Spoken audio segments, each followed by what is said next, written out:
Mapagpalang araw sa inyong lahat. Ako po ulit si Coach Eman na nais pong mag-share sa inyo ng mga interesting at inspirational topic sa araw pong ito. To date, it's Tuesday, November 14, 2023. At nais ko po sanang pag-usapan muna natin ang pahapyaw at karagdagang idea yung paksa tungkol sa sound, frequency, and at vibration na diniscuss ko kahapon dahil may mga nagtatanong kasi sa akin kung bakit tila ba napakalaki ng ambag ng paksang ninanais natin, paksang frequency, sound, and vibration upang maisaganap ang mga bagay na pinapangarap at inaasam-asam natin. Nais ko pong paglaanan ng karagdagang panahon ng paksang ito dahil ang mga ito ay ah, dahil ang mga ito po ay mga enerhiya. Okay? Itong sound frequency and vibration po ay enerhiya. Okay? Um, Uulitin ko po. Ito po ay mga energy. Tulad ng mga ipinapasok natin sa ating katawan, kagaya ng pagkain, na nagbibigay ng sustansya at alam niyo yun, pangkalahatang kalusugan sa ating katawan, ang enerhiya na kaloob ng frequency, sounds, and vibration ay enerhiyang pangkaisipan, pangkatawan din at pang-spiritual. Halimbawa na lang, di po ba may mga nakikita tayong mga atleta na umaakyat sa mga matatarik at nakakahilong elevation tulad ng bundok na gamit lang ay ang mga kamay at paa na walang daladalang pisi at palakol. Kaya tawag sa kanila mga cliffhangers.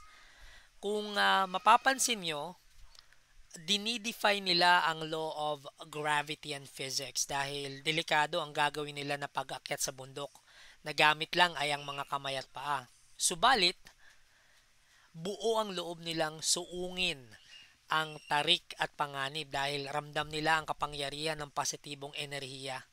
At kung resolve nila at yung resolve nila na kaya nilang talunin ang hamon at bagsik ng kalikasan. Okay. Pero wag ka dahil yung positibong enerhiya niya ng mga cliffhangers eventually ay sinasang-ayunan ng enerhiya ng kalikasan. At yun nga ang nangyayari, napapagtagumpayan nila ang pagsubok.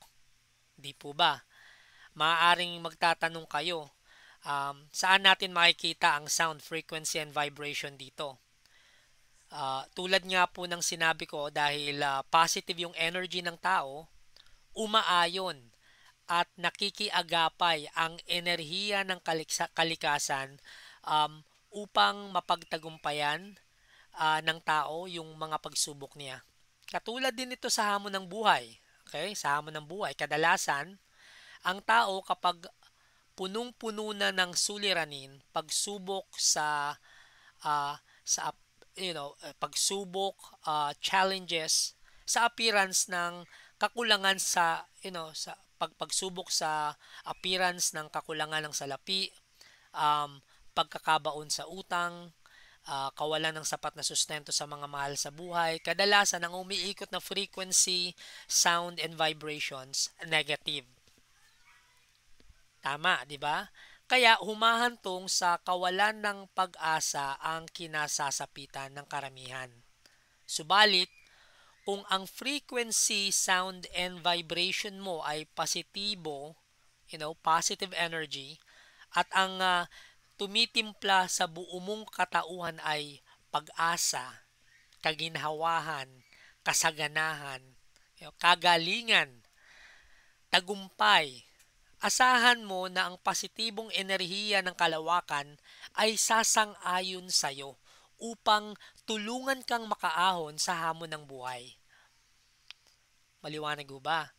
Kaya nga po sa isang negosyong kilalang-kilala ng marami na binibigyang buhay ang positivity, abundance, at empowerment, ang enerhiya ng positive frequency, sound, and vibration ay may malaking kahalagahan dahil Kapag nagsisimula ka po talaga sa negosyong ganito, sama-sama na ang pagdurusa at pagtsatsaga, katakot-takot na gutom, pagkauhaw, okay? Katakot-takot na pangungutya, sakripisyo ang talagang nararanasan bago maiahon mo yung sarili mo.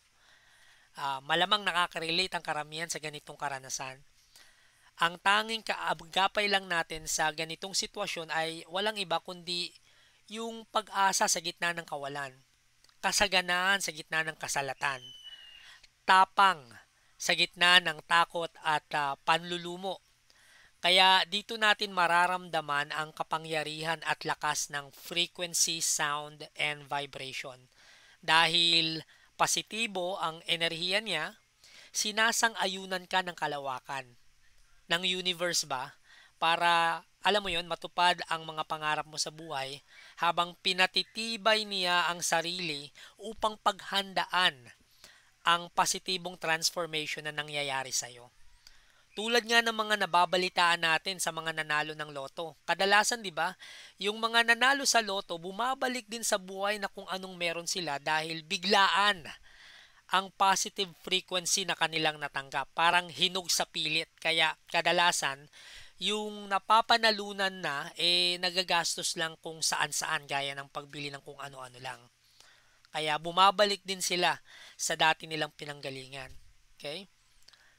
Kasi ang frequency and vibration ay sinusubukan ka. Kaya ang changes na nangyayari sa iyo transformative. Ibig sabihin, hakbang-hakbang. Parang sining, halimbawa, gumagawa ka ng isang painting. Hindi mo naman magagawa yan ng madalian. Dapat hakbang-hakbang or step by step. It takes, sometimes it takes a huge number of months, sometimes taon-taon bago ka makagawa ng isang tinatawag na work of art. Okay? So ganun din ang inaalalay sa iyo ng frequency, sound and vibration. Okay? Depende 'yan kung paano mo siya magiging kaagapay. Pakonti-konti kasi minsan hanggang sa alam mo hanggang sa alam mo na mismo na kaya mo nang maging matagumpay. Okay? Maging leader, maging milyonaryo.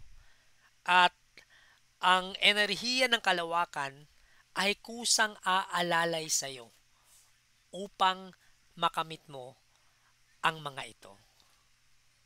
So, ganun siya. Okay? Sana, in some ways that I can, na ipaliwanag ko sa inyo ng medyo definitive at komprehensibo kung ano yung naiaalay sa atin, sa pagkatao natin, sa daily journey natin ng frequency, sound, and vibration. Okay? So muli po, maraming salamat. Love and peace. At naway patnubayan po muli tayo ng poong may kapal.